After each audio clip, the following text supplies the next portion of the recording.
श्री रामचंद्र कृपालु भज मन, हरण भव भय दारुणं, नव कंज लोचन कंज मुख कर, कंज पद कंजारूढ़ं, श्री राम श्री राम। वंदे विदेहतनया पदपुण्डरीकं, कैशोरसौरभ समार्तयोगिचित्तं, हन्तुं प्रतापमनिशं मुनिहंससेव्यं, सन्मानशालिपर्पीत परागपुञ्जम्, कौशलेन्द्रपदकञ्जमञ्जुलौ, कोमलावजमहेशवन्दितौ, जानकी करसरोजलालितौ, चिन्तकस्य मनभृङ्गसंगिनौ, अतुलितबलधामं हेमशैलावदेहं, दनुजवन्कृशानुं ज्ञानिनामग्रगण्यं, सकलगुणनिधानं, वानराणामधीशं, रघुपतिप्रियभक्तं वातजातं नमामि। श्री गुरुचरण सरोज रज, निज मन मुकुर सुधारि, बरनउँ रघुबर बिमल जसु, जो दायक फलचारि। तुलसीदास जी के पद कमल, बारंबार मनोए, गुण गावऊँ सिया राम के, हनुमत होहु सहाय। बोलिए श्री सीताराम जी महाराज की जय।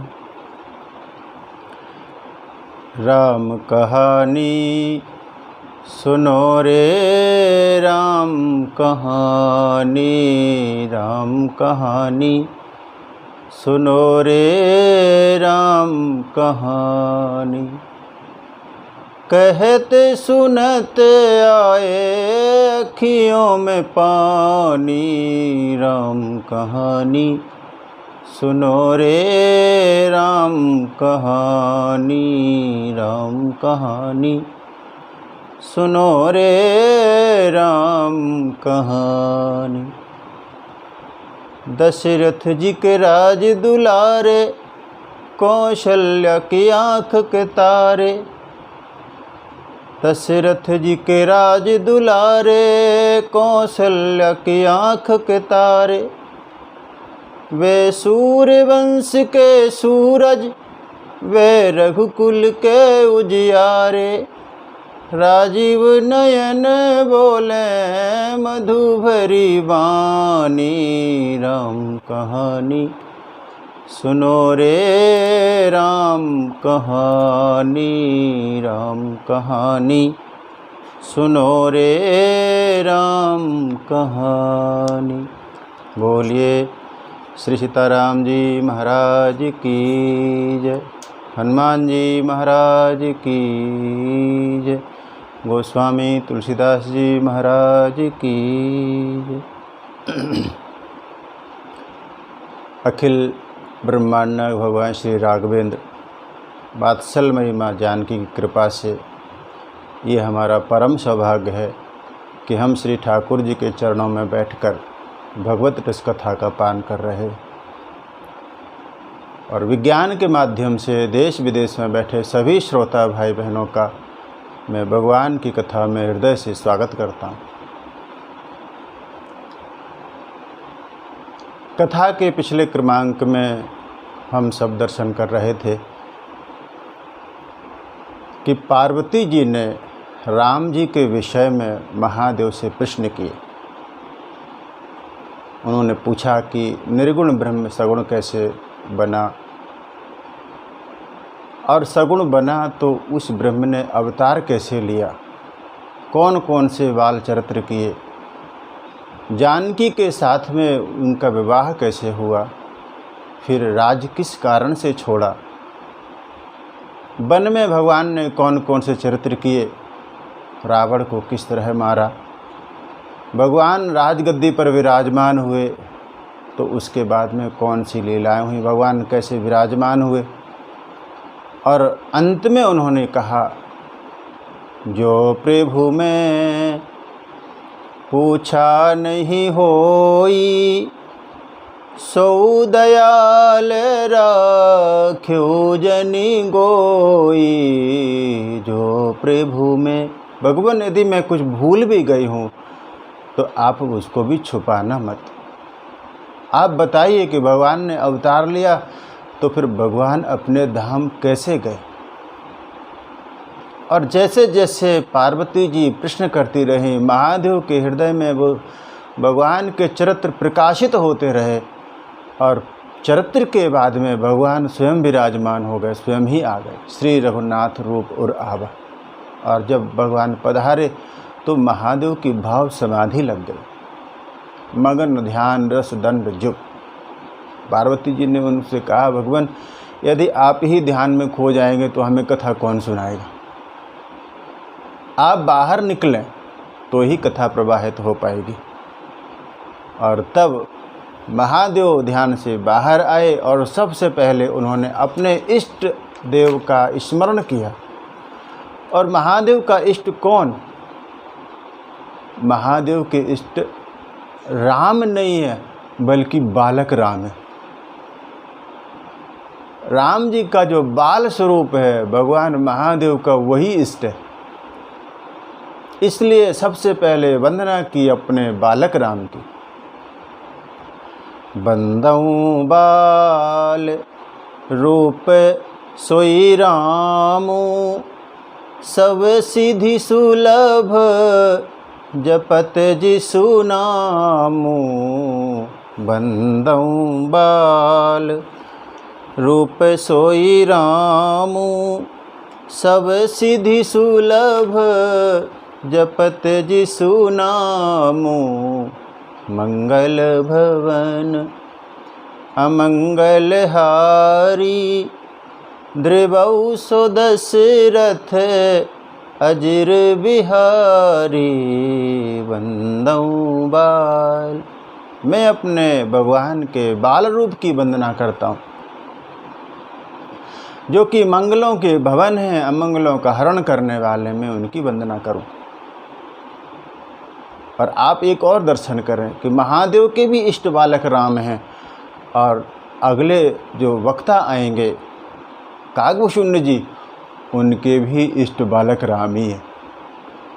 गोस्वामी जी लिखते हैं इष्ट देव मम बालक रामा, ये भुषुंडी जी कह रहे हैं इष्ट देव मम बालक रामा, शोभा बपूष कोटि सत कामा। करोड़ों करोड़ों कामदेव की शोभा जिनके ऊपर निछावर की जा सकती हो, ऐसे बालक राम ही मेरे इष्ट हैं, काकभूषुंड जी ने कहा। और इसलिए एक बड़ी मधुर बात मुझे याद आती है कि जब भगवान राम का जन्म हुआ तो महादेव भी दर्शन करने के लिए गए और सती को साथ में लेके नहीं गए। और जब पार्वती के रूप में वो विराजमान है तब महादेव ने पार्वती से कहा कि मैं आपको अपनी एक चोरी बताऊं। तो महादेवी ने कहा कि भगवान आपने कौन सी चोरी की है? तो उन्होंने कहा कि मैं चोरी चुपके भगवान का दर्शन करने गया था। तो पार्वती जी ने कहा कि भगवान आप मुझे नहीं ले गए? उन्होंने कहा तब तुम सती रूप में थी और तुम्हारी मति दृढ़ नहीं थी, संशय से भरी हुई बुद्धि थी, इसलिए मैंने तुम्हें ले जाना उचित नहीं समझा। तो पार्वती ने कहा कि भगवान फिर तो आप अकेले ही पधारे होंगे। उन्होंने कहा नहीं, अकेले नहीं गया था। तो बोले मेरे साथ मेरा एक चेला भी था। कौन चेला था? तब महादेव ने कहा काग भुसुंडी संग हम दो, मनुज रूप जान नहीं को। काग भुसुंडी, मैं और काग भुसुंडी गए थे। पार्वती जी को बड़ी हंसी आई। उन्होंने कहा कि आप मुझे लेके नहीं गए, कौआ को लेके चले गए। और उसका कारण सिर्फ इतना था कि भगवान के भी इष्ट वही थे और कागभुसुंडी के भी इष्ट वही थे, इसलिए भगवान को लगा कि इनके साथ जोड़ी ठीक ठाक जमेगी। तो भगवान महादेव ने यहाँ पर बाल रूप भगवान राम की वंदना की और उसके बाद में श्रोता को धन्यवाद कहा। और साहब, श्रोता धन्यवाद का पात्र होता ही है, क्योंकि वक्ता कैसे कहेगा कथा? यदि श्रोता जिज्ञासा ही ना रखे तो वक्ता कह नहीं पाएगा। वक्ता कह पाता है इसीलिए क्योंकि श्रोता उस वक्ता को बोलने का अवसर देते हैं। तो श्रोता तो भाग्यशाली भी हैं और धन्यवाद के पात्र भी हैं। यहाँ उन्होंने धन्यवाद ज्ञापन किया। गोस्वामी जी ने लिखा धन्य धन्य गिरिराज कुमारी, तुम समान नहीं को उपकारी। आपके समान कोई उपकार करने वाला नहीं है। आप गिरी कन्या हैं। गिरी तो सहज में ही उपकारी होता है, आप उसी की कन्या हैं, तो आपके समान कोई उपकार करने वाला नहीं। क्यों?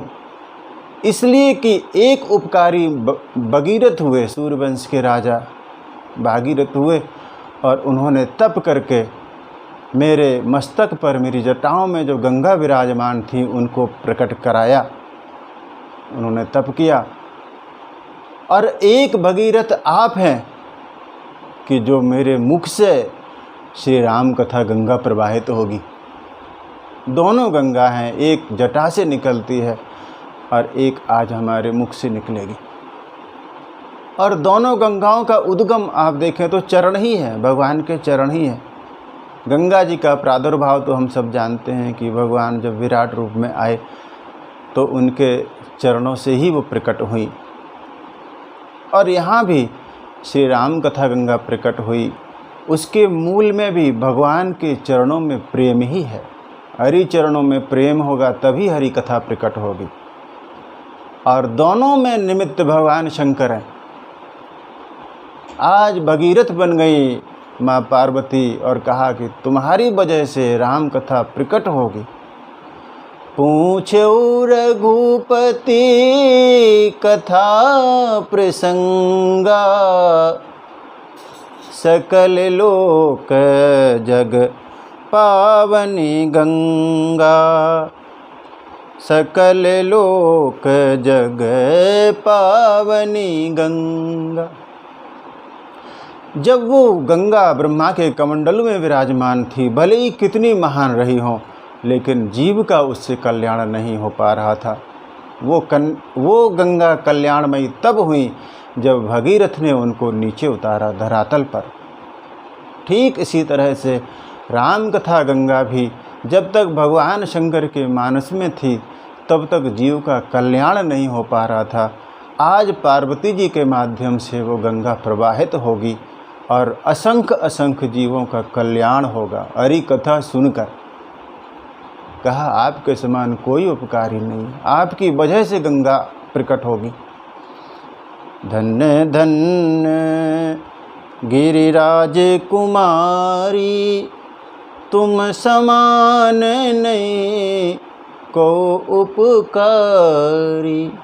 और कहा कि आपने जो प्रश्न किए हैं, भले ही आपने कहा हो कि मेरे मन में संदेह है, मेरे मन में भ्रम है, लेकिन पार्वती मैं जानता हूँ कि तुम्हारे मन में शोक मोह संदेह भ्रम मम विचार कछु ना है।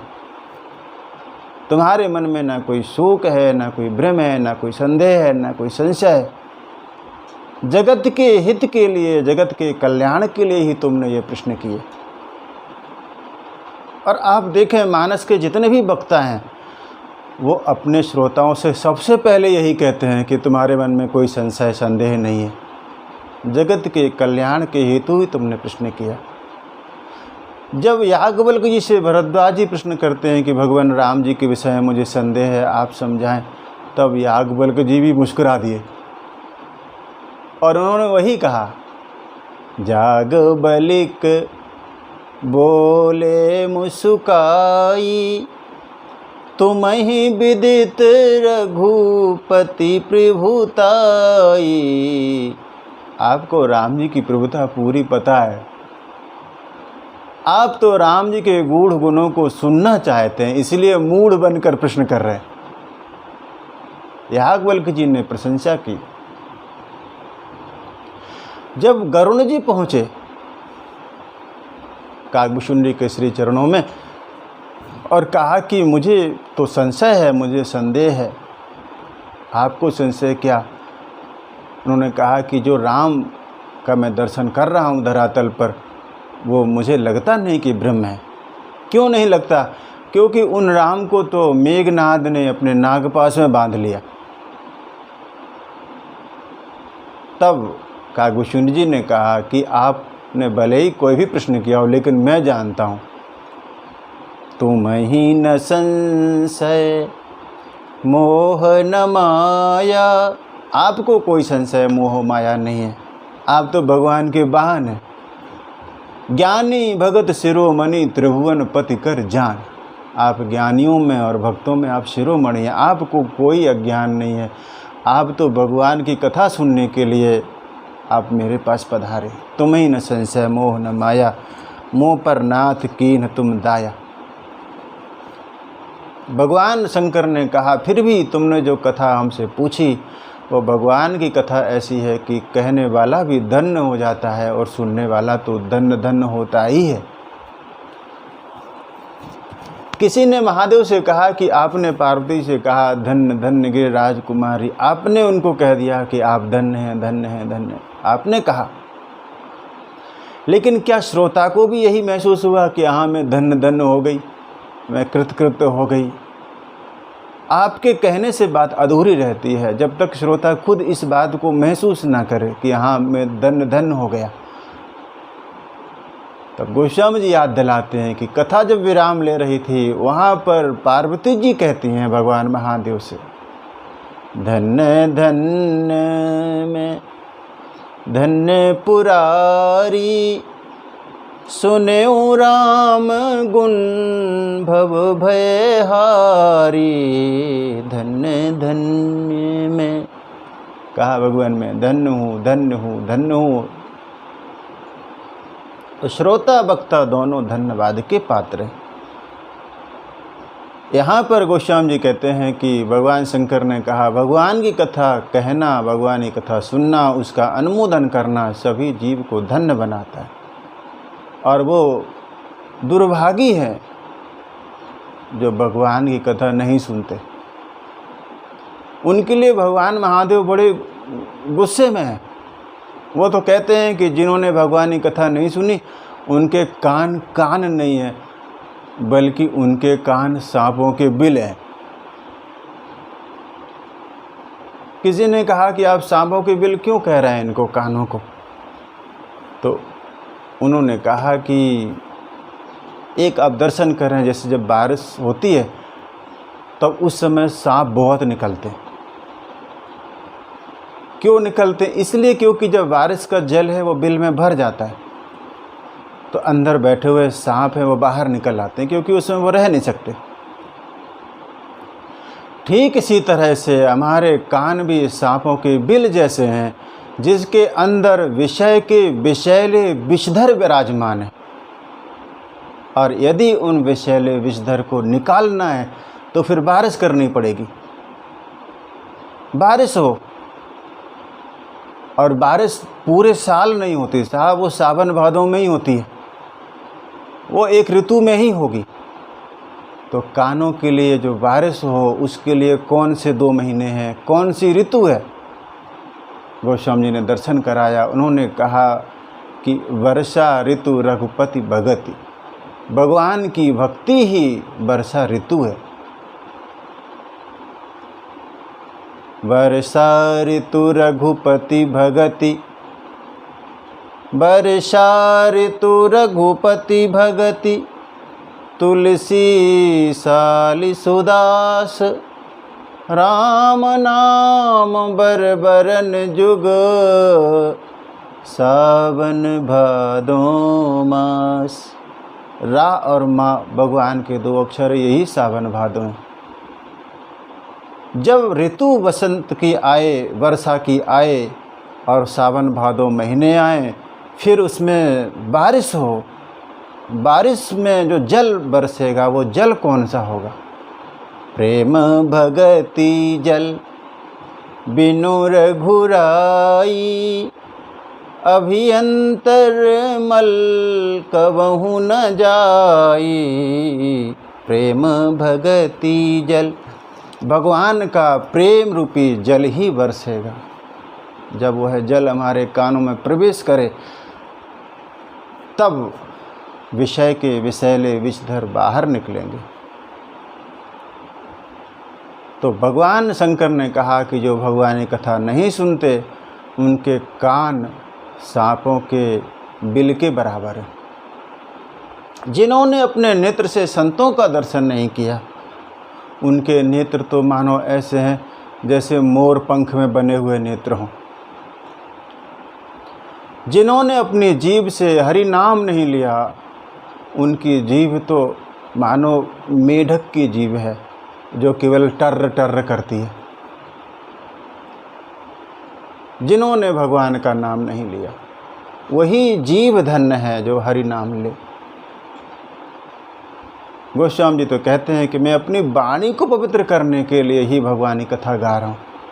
निज गिरा पावन करण कारण, राम जस तुलसी कहो।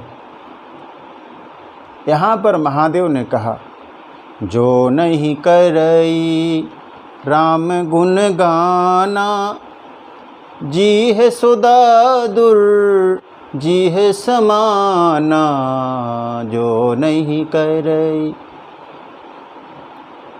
और फिर भगवान महादेव ने कहा कि भगवान की कथा है वो सुंदर हाथ की सुंदर ताली है।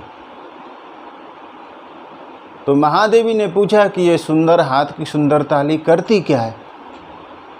भगवान शंकर ने कहा कि जो संशय रूपी पक्षी बैठे हुए हैं कलयुग रूपी पेड़ पर, तो ताली बजाने से वो पक्षी उड़ जाते हैं। तो पार्वती जी ने कहा कि भगवान उससे कुछ ज़्यादा फ़ायदा तो नहीं होगा।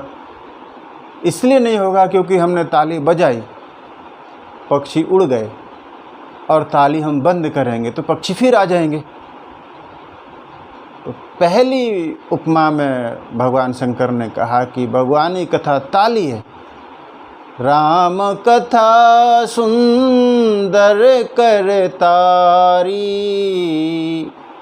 संशय बिहग उड़ावनिहारी।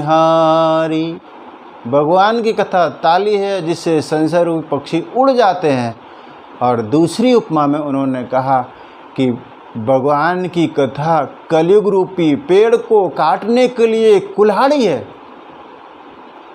वो पेड़ ही नहीं रहेगा तो पक्षी कहाँ बैठेंगे। राम कथा कैली बिटप कुठारी, सादर सुनो गिरिराज कुमारी। कहा कि भगवान की कथा कलयुग रूपी पेड़ को काटने के लिए कुल्हाड़ी, जब वो पेड़ ही कट जाएगा तो संशय रूपी पक्षी फिर कहाँ बैठेंगे। जैसे भगवान अनंत हैं वैसे ही भगवान की कथा भी अनंत है। जथा अनंत राम भगवाना, तथा कथा कीरति गुण नाना। भगवान अनंत है, हरि अनंत हरि कथा अनंता, कहीं सुनहि बहु विधि सब संता। हरि अनंत, भगवान की कथा अनंत है। जीव चाहे भी तो पूरी जिंदगी भर गाता रहे गाता रहे गाता रहे, लेकिन भगवान की कथा पूर्ण नहीं होती। ये सच है कि भगवान की कथा पूर्ण नहीं होगी, लेकिन ये भी सच है कि भगवान की कथा गा गा कर जीव पूर्ण हो जाता है, वो पूर्ण परमात्मा में मिल जाता है, बिंदु सिंधु में खो जाती है। वो अणु जैसा जीव विभु बन जाता है, वो जीव शिव स्वरूप को प्राप्त हो जाता है भगवान की कथा गाने से, भगवान की कथा सुनने से। तो भगवान की कथा अनंत, और महादेव ने कहा कि जो मैंने सुना और जैसी मेरी मति है मैं ठीक वैसे ही कथा गाऊं। हाँ, लेकिन एक बात मुझे नहीं ठीक लगी, जो तुमने मुझे कहा कि वो राम जी कौन है, दशरथ का बेटा है वो राम कौन है, जिनको आप जपते हैं वो राम कौन है, वो दोनों एक हैं कि अलग अलग हैं। ये बात मुझे ठीक नहीं लगी, क्योंकि ऐसी बात कौन कहता है। कहीं सुनई अस अधम नर ग्रसेज मोह पिशाच, जिनको अज्ञान रूपी पिशाच ने ग्रस लिया है वही सोचते हैं कि ये राम अलग है और वो राम अलग है। पाखंडी हरिपद विमुख जाने झूठ न साच, जिनको झूठ साच का कोई ज्ञान नहीं है वही इस बात की चर्चा करते हैं कि ये राम कौन है और वो राम कौन है। उन्होंने, भगवान शंकर ने कहा कि आपने पूछा कि वो निर्गुण ब्रह्म सगुण क्यों बना, तो मैं आपको कहूँ कि निर्गुण सगुण बन जाए, सगुण निर्गुण बन जाए, लेकिन दोनों में कोई भेद नहीं है, एक ही है। सगुण ही अगुण ही नहीं कछु भेदा, गावहि मुनि पुराण बुध वेदा। सगुण ही अगुण ही, उनमें कोई भेद नहीं। कहा, पार्वती जी ने कहा कि जब निर्गुण है जिसमें कोई गुण नहीं है, फिर वो सगुण बनता कैसे। उन्होंने कहा ठीक ऐसे समझो जैसे जल हो और जल बर्फ़ में बदल जाता है। जल में कुछ मिलाना नहीं पड़ता, जल निराकार है, वो जिस पात्र में रखा जाएगा उसी पात्र का आकार जल ग्रहण कर लेता है। लेकिन वही जल जब किसी निश्चित तापमान पर रखा जाता है तो वो बर्फ़ बन जाता है। अब प्रश्न ये है कि निर्गुण को सगुण बनने की आवश्यकता क्या, बनता क्यों है। उन्होंने कहा कि जैसे पानी को पकड़ा नहीं जा सकता लेकिन बर्फ़ को हम पकड़ सकते हैं, ऐसे ही निर्गुण निराकार ब्रह्म है, वो पकड़ में नहीं आता, लेकिन जब वही सगुण बन जाता है तब फिर वो भक्तों की पकड़ में आ जाता है। परमात्मा विषयों का विषय नहीं है, हमारी इंद्रियों का विषय नहीं है, वो हमसे दूर है। हमारा मन कितना भी कोशिश कर ले, लेकिन हमारी इंद्रियां कितनी भी कोशिश कर लें, लेकिन परमात्मा तक नहीं पहुंच सकती। मन समेत जही जान न बानी, तरक न सकहीं सकल अनुमानी। तर्क करके भी हम अनुमान नहीं लगा सकते, क्योंकि परमात्मा अगोचर है, वो विषयों इंद्रियों का विषय नहीं है। लेकिन वही परमात्मा हमारे लिए सगुण बनकर हमारी इंद्रियों का विषय बन जाता है। महाराज जनक ने कहा, जब राम जी का दर्शन किया, उन्होंने कहा कि भगवान, यद्यपि आप नेत्रों का विषय नहीं है, कोई भी नेत्र आप तक नहीं पहुंच सकते, आपको नहीं देख सकते, लेकिन आप में सामर्थ्य है कि आप नेत्रों तक आ सकते हैं। महाराज जनक ने कहा, नयन विषय मो कहूँ भयऊ, सो समस्त सुख मूल। सबई लाभ जग जीव कह, भय ईस अनुकूल। वही परमात्मा नेत्रों का विषय बन गया। परमात्मा सब जगह विराजमान है, लेकिन इससे जीव की समस्या हल नहीं होती। अस प्रभु हृदय अछत अविकारी, सबके हृदय में परमात्मा विराजमान है, फिर भी सकल जीव जग दीन दुखारी, फिर भी सभी संसार के जीव दुखी है। कबीरदास जी ने कहा कि ऐसा कोई घट नहीं है जहाँ परमात्मा नहीं है। कबीरदास जी ने कहा सब घट मेरा साईया, सभी घट में, सभी हृदय में, सभी के हृदय में विराजमान है। लेकिन बलिहारी वो है जिस घट में वो प्रकट हो जाए, जिस घट में वो जाग जाए। परमात्मा निर्गुण से सगुण बन जाता है, तभी जीव की समस्या का समाधान होता है। निर्गुण ब्रह्म तो तटस्थ बना रहता है। अब ऐसे समझें कि जैसे सब जगह हवा विद्यमान है। एक कोई व्यक्ति था, उसकी गाड़ी पंचर हो गई। उसने किसी से पूछा कि यहाँ पर कहीं पर कोई दुकान हो जो मैं अपने पहिए में हवा भर लूँ। हवा कहाँ मिलेगी? तो सुनने वाले ने कहा कि हवा कहाँ नहीं है, हवा तो सब जगह है, यहाँ वहाँ सब जगह हवा है, तुम्हारे भीतर भी हवा है। जिस दिन ये हवा नहीं रहेगी उस दिन तुम नहीं रहोगे। हवा से ही पूरी सृष्टि चल रही है, सब जगह हवा है। लेकिन इस ज्ञान से उसकी समस्या हल नहीं होगी। सत्य तो है कि हवा सब जगह विद्यमान है, लेकिन फिर जब वही निर्गुण निराकार हवा सगुण साकार यंत्र का सहारा लेके और सगुण साकार रूपी पहिए में भर जाती है, तब फिर वो जीव की समस्या का समाधान हो जाता है। परमात्मा सब जगह विद्यमान है, ये बिल्कुल ठीक है, लेकिन उससे जीव का समाधान नहीं होता। जब वो सगुण बन जाता है तब फिर जीव उसकी भक्ति कर पाता है, उसका ध्यान कर पाता है। तो भगवान शंकर ने कहा कि यद्यपि निर्गुण और सगुण में कोई भेद नहीं, फिर भी वो भक्तों के लिए सगुण बन के आता है। और कहा कि जो आपने पूर्व जन्म में देखा था उनको रोते बिलखते हुए, तो मैं आपको स्पष्ट कर दूं कि भगवान में कोई मोह नहीं होता है। भगवान तो सच्चिदानंद के स्वरूप हैं, उसके मूर्तिमान सूरज हैं, सूर्य हैं, उनमें कोई मोह नहीं है। राम सच्चिदानंद दिनेसा, नहीं तहाँ मोह निसाल बुलेसा।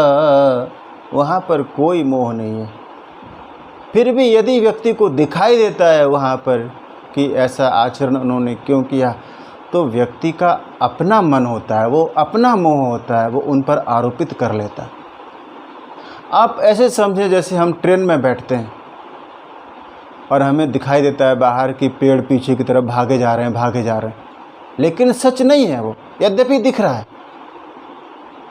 क्योंकि वहाँ पर उनके भागने का कारण हम खुद होते हैं। आप देखें कि दिन में कभी बारिश के समय में आप देखते हैं कि सूरज को बादल ढक लेता है, लेकिन क्या ये सच है? बादल तो सूरज तक पहुंच ही नहीं पाएंगे।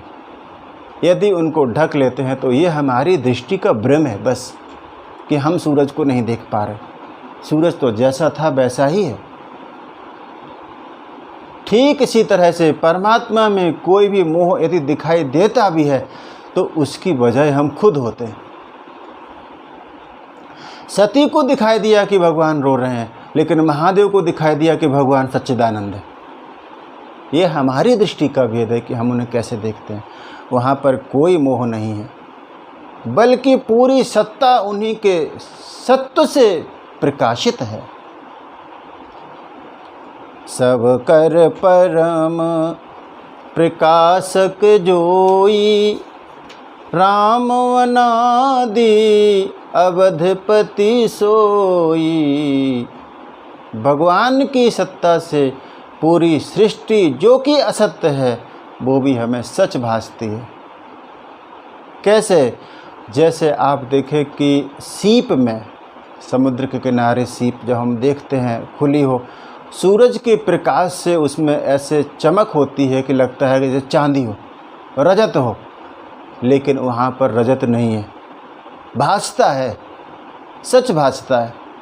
रेगिस्तान में कभी आप यात्रा करें तो वहाँ पर भासता है, रेत में भी जल की प्रतीति होती है, यद्यपि जल नहीं है, लेकिन सच लगता है।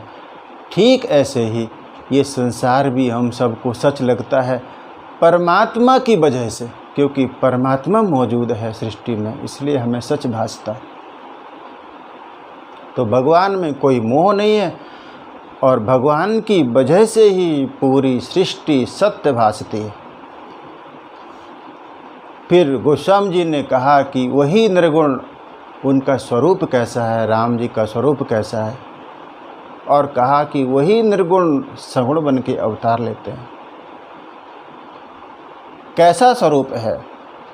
आदि अंत को जासु न पावा, मति अनुमान निगम अस गावा। आदि अंत को, जिसका कोई आदि नहीं है, जिसका कुछ अंत नहीं है, ऐसा वेदों ने गाया। और मैं आपको कहूँ कि भगवान शंकर जो भी बात कहते हैं वो बिल्कुल सत्य होती है। आप कहेंगे कैसे सत्य होती है? आज भी देखो, जब किसी से हम ये आशा करते हैं कि वो सच बोल रहा हो तो हम कहते हैं कि आप गंगा की सौगंध लो या हाथ में गंगा जल लेके ये बात कहो तो हम मान लेंगे। और महादेव तो निरंतर अपने सर पर गंगा धारण किए रहते हैं।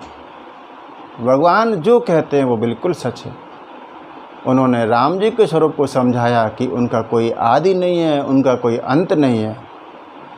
लेकिन वेदों ने गाया कि वो परमात्मा कैसे बिनु पद चलई, सुनई बिनु काना, कर बिनु करम करे विधि नाना। आनन रहित सकल रस भोगी, बिनु बानी बक्ता बड़ जोगी। बिनु पद चलई, बिना पद के चलते, उनको चलने के लिए चरण नहीं चाहिए। और आप एक दर्शन भी करेंगे कि जब भगवान बिल्कुल छोटे हैं, अभी चलना भगवान ने सीखा भी नहीं है राम जी ने, तो माँ ने उनको झूले में सुला दिया। और फिर आप दर्शन करेंगे आगे के प्रसंग में कि फिर उन्होंने भगवान रंगनाथ को भोग लगाया। वहाँ से थोड़ा दूर हुई, वापस आके जब भगवान के पट खोले तो बालक को वहाँ पर देखा, क्योंकि भगवान को चलने के लिए पैर नहीं चाहिए। बिनु पद चलई, सुनई बिनु काना, बिना कान के भगवान सुन लेते। कबीर दास जी ने तो लिखा है कि चींटी के पग घूंघर बाजे। चींटी के पैर में भी यदि कोई कुछ बांध दे, अगर वो भी बज रहा हो, वो भी साहिब सुनता है। भगवान सब कुछ सुनते हैं, क्योंकि सुनने के लिए उन्हें कान नहीं चाहिए। सुनई बिनु काना। आप एक दर्शन करें कि जब भगवान किष्किंधा पधारे, सुग्रीव से मित्रता हुई और ये समाचार बाली के पास पहुंचा, तो बाली की पत्नी है तारा को पता चला कि भगवान खुद ही आए, तो उसने अपने बेडरूम में बाली को समझाया और उसने कहा, कौशलेश सुत लक्ष्मण रामा, कालहु जीत सकहीं संग्राम। अपने पति से कहा कि जो आए हैं कौशल्यानंदन, कौशल कुमार राम और लक्ष्मण जो आए हैं वो काल को भी जीतने में सक्षम है। आप उनके स्वरूप को नहीं जानते। ये उसने बिल्कुल एकांत में कहा। और उसके बाद में फिर जब युद्ध हुआ, भगवान ने बाली का वध कर दिया। उसके पूर्व जब उसकी मृत्यु हुई तो भगवान से बाली ने कहा कि भगवान आपने मुझे क्यों मार दिया, आपको कुछ शिक्षा भी तो देनी चाहिए थी, कुछ समझाना भी तो चाहिए था। और तब भगवान ने कहा कि तुम्हारी पत्नी ने तुमको समझाया था तो तुम कितना समझ गए, क्योंकि तुम अभिमानी हो, तुमने उसकी बात नहीं सुनी। एक संकेत तो हमने तुम्हें भिजवाया था, मूढ़ तो ही अतिशय अभिमाना, नारी सिखावन करसी न काना। अभिमान के कारण तुमने अपनी पत्नी की बात नहीं सुनी। इसका अर्थ यह कि भगवान बिना कान के भी सुन लेते। कर बिनु कर्म करई विधि नाना। भगवान को कर्म करने के लिए कोई हाथों की आवश्यकता नहीं है। इसलिए हम एक दर्शन भी करते हैं कि जब भगवान राम का परशुराम से संवाद हुआ, बाद में परशुराम जी प्रणत हो गए और उन्होंने भगवान राम से कहा कि आप मेरा संदेह दूर करें, मेरे पास जो धनुष है उसको यदि आप खींचते तो मैं मान लूँगा कि आप पूर्ण ब्रह्म हैं। और तब गोस्वामी जी वहाँ पर कहते कि भगवान ने बिना हाथ के ही काम किया, अपना हाथ नहीं बढ़ाया। देत चाप आपू ही चल गयो, वो अपने आप चला गया भगवान के पास में, क्योंकि भगवान को कर्म करने के लिए हाथों की आवश्यकता नहीं। बिनु पद चलई सुनई बिनु काना, कर बिनु करम करई विधि नाना। आनन रहत सकल रस भोगी, बिनु बानी बक्ता बड़ जोगी। भगवान ही ऐसे हैं जहाँ पर भोग और योग दोनों विद्यमान रहते हैं। अभी अभी हमने भगवान शिव के दर्शन किए, तो वहाँ पे आप देखें कि भगवान में भोग भी है, भगवान में योग भी है। भगवान से बड़ा कोई भोगी नहीं, भगवान से बड़ा कोई योगी नहीं। समस्त सृष्टि का भोक्ता है परमात्मा। इसलिए महादेव का दर्शन हम करते हैं तो गोस्वामी जी ने वहाँ लिखा, करहीं विविध विधि भोग विलास।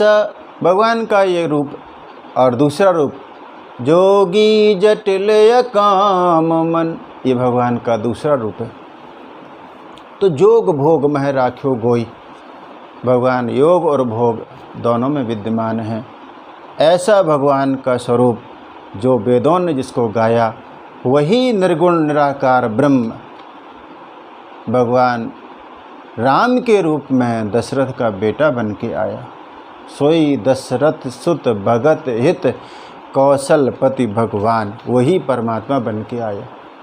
और उन्हीं के नाम का प्रभाव है, उन्हीं के नाम की ताकत है कि मैं काशी में जब कोई जीव प्राण छोड़ता है तो मैं उसको अंत में राम नाम का दान कर देता हूँ।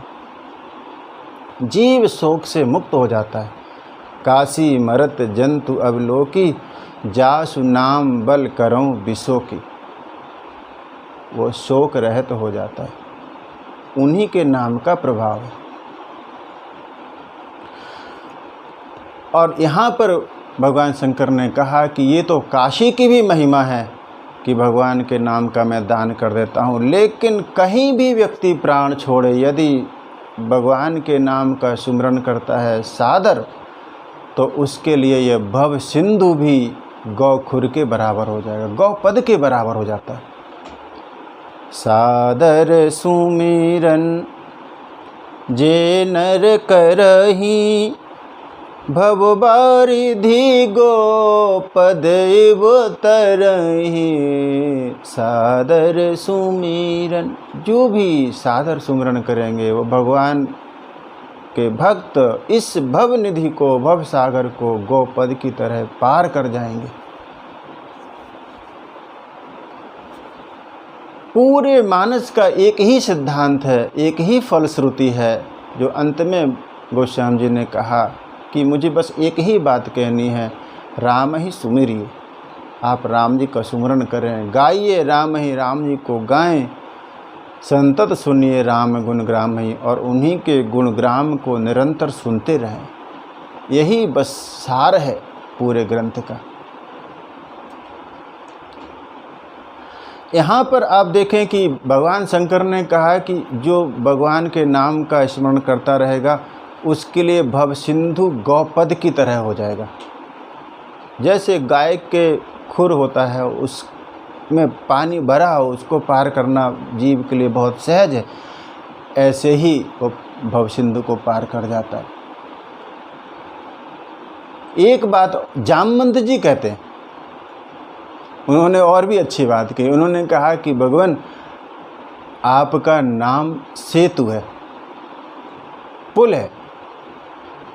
और जैसे मानो कोई कितना भी बड़ा सागर क्यों ना हो, उसके ऊपर यदि एक सेतु बना दिया जाए, पुल बना दिया जाए, तो उससे तो चींटी भी पार हो जाएगी, क्योंकि वहाँ पे कोई प्रयास नहीं करना। जामवंत जी ने कहा कि भगवान आपका नाम सेतु है। सुनहु भानुकुल केतु, सुनहु भानुकुल केतु, जामवंत कर जोरि कह, नाथ नाम तब सेतु, नर चढ़ी भव सागर तरह, जिस पर चढ़कर व्यक्ति पार हो जाता है।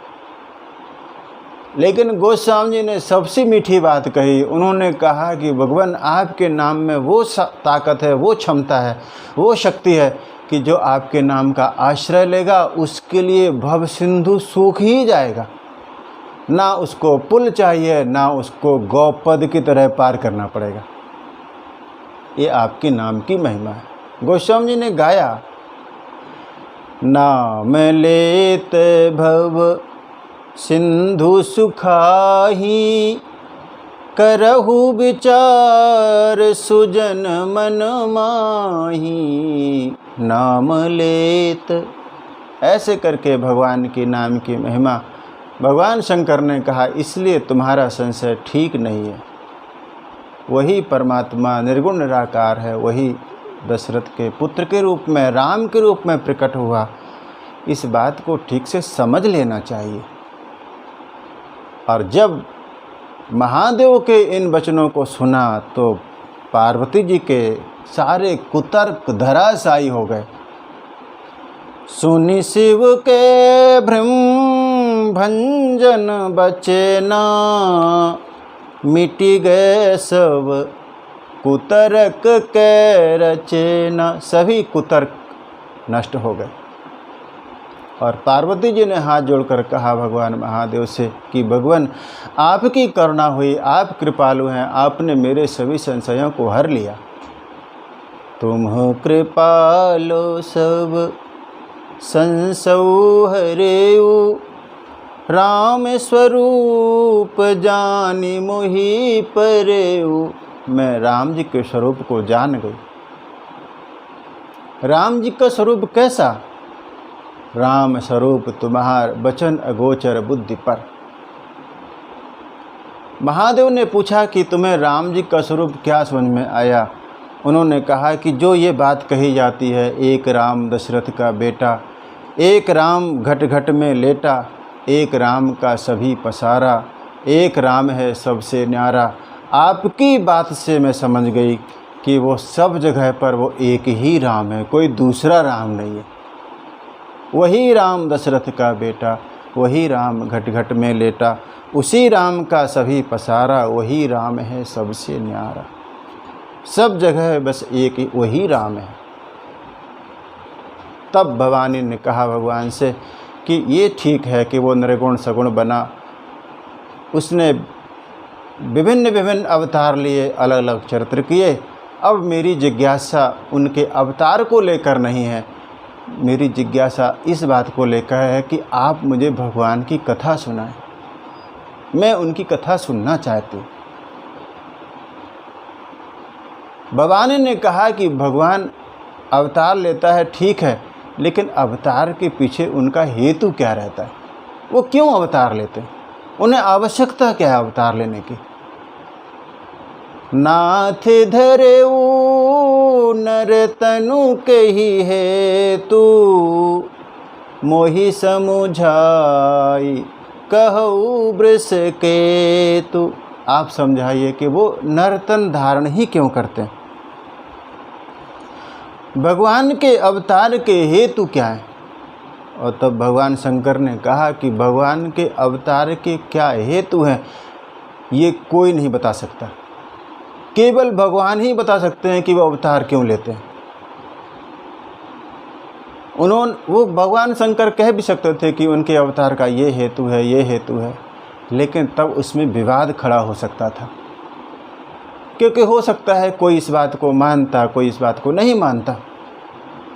इसलिए उन्होंने कहा कि इद मिथ्यम कही जाए न सोई, हरि अवतार ही तुझही होई। भगवान का जिस कारण भी अवतार होता है ऐसा ही है, ये कोई नहीं कह सकता। अपने अपने मत के अनुसार लोग अपनी अपनी बात रखते हैं। भगवान के अवतार का हेतु भगवान ही जाने। यहाँ पर भगवान शंकर ने कोई विवाद नहीं रखा, क्योंकि मानस विवाद का ग्रंथ नहीं है, मानस मिलन और संवाद का ग्रंथ है।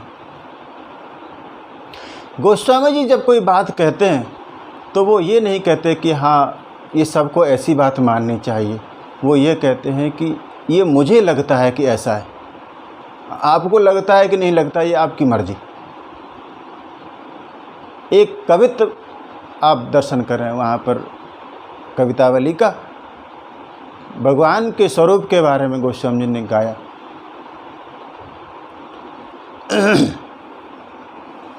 सिय राम स्वरूप अगाध अनूप, बिलोचन मीनन को जलो है। श्रुति राम कथा मुख राम को नाम, हिय पुनि राम ही को थलो है। मति राम ही सो गति राम ही सो, रति राम सो राम ही को बलो है। सबकी न कहे तुलसी के मते, इतनो जग जीवन को फल है। सबकी न कहे, मैं सबकी नहीं कहता हूँ, तुलसी के मते, मेरे हिसाब से यही जीवन का फल है। तो उन्होंने पूछा पार्वती जी ने कि भगवान के अवतार का हेतु कोई क्यों नहीं कह पाता। महादेव ने कहा इसलिए क्योंकि भगवान मन बुद्धि वाणी से परे हैं। राम अतर्क बुद्धि मन वाणी, मत हमार से सुनहि सयानी। भगवान सबसे परे हैं, वहाँ तक किसी की पहुँच नहीं है, इसलिए कोई यथार्थ में नहीं कह सकता। लेकिन फिर भी जो मुझे समझ में आता है, मैं आपको कहूँ कि भगवान का अवतार किस वजह से होता है। जब जब होई धर्म के हानि, जब जब धर्म की हानि होती है। यदा यदा ही धर्मस्य ग्लानिर्भवति भारत, अभ्युत्थानम अधर्मस्य तदात्मानं सृजाम्यहम्। तब तब मैं अवतार लेता हूँ जब जब धर्म की हानि, धर्म की ग्लानि होती है। जब जब होई धर्म के हानि, बाढ़े असुर अधम अभिमानी। अधम बढ़ जाते हैं, असुर बढ़ जाते हैं, अभिमानी बढ़ जाते हैं, तब धर्म की हानि होती है। अधम कौन? जो अधार्मिक है वही अधम है। जो देह तक ही टिका हुआ है वही असुर है, देह को ही सत्य मानता है वही असुर है। जब ऐसे अधम, असुर और अभिमानी की बाढ़ आ जाती है तब धर्म की हानि होती है। और फिर भगवान क्या करते हैं? भगवान विविध रूप में अवतार लेकर और इन राक्षसों का संहार कर देते हैं। और आप देखें कि भगवान अवतार लेते हैं, दुष्टों को दंड देते हैं। ये तो मानो धर्म का पक्ष हुआ, लेकिन भगवान के दंड देने में कहीं कोई द्वेष भावना नहीं है। उन दुष्टों को दंड भी देते हैं, लेकिन उन दुष्टों को भगवान मुक्ति भी कर देते हैं। ये भगवान की करुणा का पक्ष है। धर्म का पक्ष ये है कि उनको दंड मिले, और करुणा का पक्ष ये है कि उनको भगवान सद्गति प्रदान करें। ये करुणा है। रावण ने कितने भी अपराध किए हों, कुंभकर्ण ने कितने भी अपराध किए हों, लेकिन आश्चर्य तब होता है कि जब भगवान ने उनका वध कर दिया, उसके बाद जो घटना घटी। गोस्वामी जी लिखते हैं वहाँ पर कि रावण का जब वध हुआ उसके बाद क्या हुआ। तासु तेज समान त्रिभुवानन। रावण का तेज निकला, भगवान के मुखचंद्र में समा गया। हरि से देखी शंभु चतुरानन। तो भगवान की एक करुणा है कि दुष्टों को भगवान दंड भी देते हैं और भगवान उनको मुक्ति भी कर देते हैं। इसी कारण से उनका संहार करने के लिए, पृथ्वी की रक्षा करने के लिए भगवान अलग अलग शरीर धारण करके आते हैं। तब प्रभु धरि विविध शरीरा, अलग अलग शरीर में भगवान आते हैं। पार्वती जी ने पूछा कि भगवान ने अभी तक कौन कौन से शरीर धारण किए? तो महादेव ने कहा कि भगवान ने अवतार लिए, मीन कमठ सूकर नरहरि, बामन परशुराम बपु धर्यु। भगवान मीन बने, भगवान कमठ बने, कछुआ बने, भगवान सूकर बने, भगवान नरसिंह बने, भगवान बामन बनकर आए और भगवान परशुराम और राम और कृष्ण बनकर पधारे। ये भगवान के विविध विविध रूप। प्रश्न उठता है कि भगवान के इतने अवतार हैं, इतने देव हैं, हम किसको पूजें? और तब उसका समाधान बिल्कुल आसान सा है। किसी देव को पूज लो, धरो किसी का ध्यान, मैं ही दृढ़ आस्था करूं, मैं ही दूं वरदान, मैं ही दूं वरदान। भगवान कृष्ण कहते हैं कि किसी को भी व्यक्ति पूजे, उसकी आस्था को दृढ़ करना और उसे वरदान देने का काम मेरा ही है।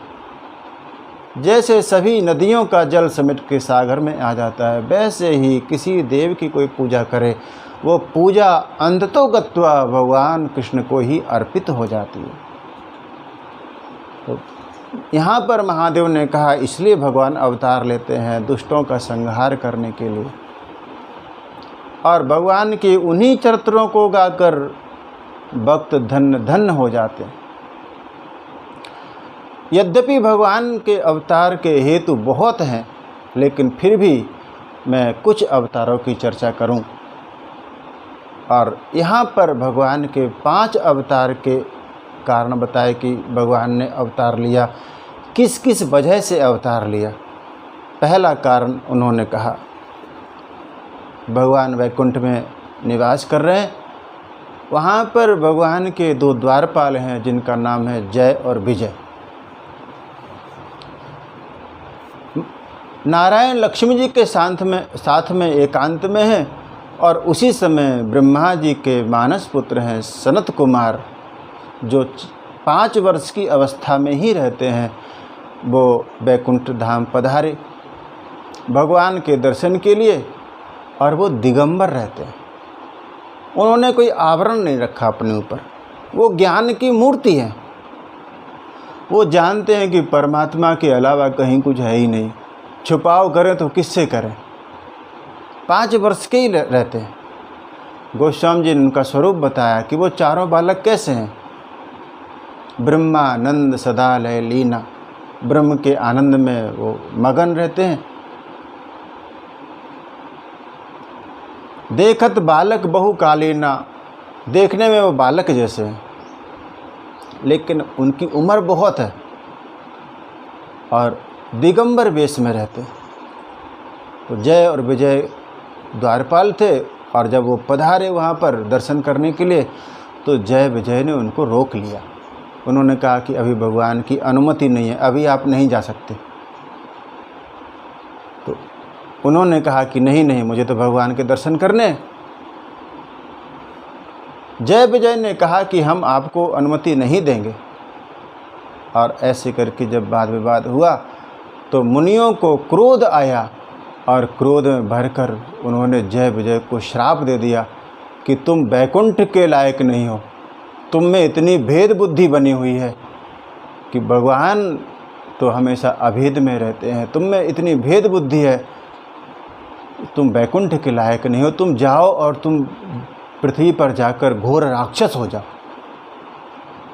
और वो भी एक जन्म नहीं, 3 जन्म तक तुम उसी घोर राक्षस की योनि में रहोगे।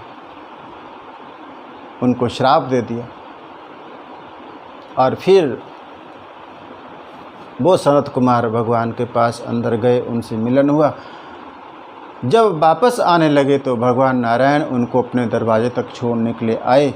वहाँ पर देखा जय और विजय को कांपते हुए, पूरा वृत्तांत जाना तो भगवान ने कहा कि कोई बात नहीं, तुम अवतार लोगे तो तुम्हारे साथ में मैं भी अवतार लूँगा। सनत कुमारों ने पूछा कि भगवान आप क्यों अवतार लेंगे? तो उन्होंने कहा कि ये मेरे द्वारपाल हैं, इन्होंने ठीक से काम नहीं किया, किसको आना चाहिए किसको नहीं आना चाहिए इनको पता नहीं है। इन्होंने आपको रोक लिया, आपको आना चाहिए था, रोक लिया, इनको पता नहीं है। ऐसे ही मैं भी तो हर हृदय का द्वारपाल हूँ, मेरा भी काम मैंने ठीक से नहीं किया। आपने कौन सा काम ठीक से नहीं किया? कहा कि आपके हृदय में क्रोध आ गया, वो नहीं आना चाहिए था। ज्ञानी को क्रोध नहीं आता साहब, क्रोध आता ही जब द्वैत होता है तब क्रोध आता है, और ज्ञानी द्वैत में नहीं, ज्ञानी अद्वैत में जीता है। तो कहा कि आपके हृदय का द्वारपाल मैं ही हूँ, मेरे रहते भी आपके हृदय में क्रोध आ गया तो उसमें मुझे भी सज़ा मिलनी चाहिए। इस तरह से 3 जन्म तक वो जय और विजय, पहले जन्म में वो हिरण्यकश्यप हिरणाक्ष बने, दूसरे जन्म में वही रावण और कुंभकर्ण, और तीसरे जन्म में वो शिशुपाल और दंत्रवक्र बने। भगवान ने अवतार लेकर उनका उद्धार किया। एक अवतार की कथा यहाँ पर, उसके आगे भगवान के अवतार के हेतु हैं, उसकी कथा हम अगले प्रसंग में लेंगे। आज मैं कथा को यहीं विराम दूँ, उसके पूर्व 2 मिनट के लिए हरि नाम का सुमिरन करें। जय सिया राम, जय जय सिया राम, जय सिया राम, जय जय सिया राम, सीताराम जय सीताराम, जय सिया राम, जय जय सिया राम, सीताराम जय सीताराम, जय सिया राम, जय जय सिया राम, सीताराम जय सीताराम। बोलिए श्री सीताराम जी महाराज की जय।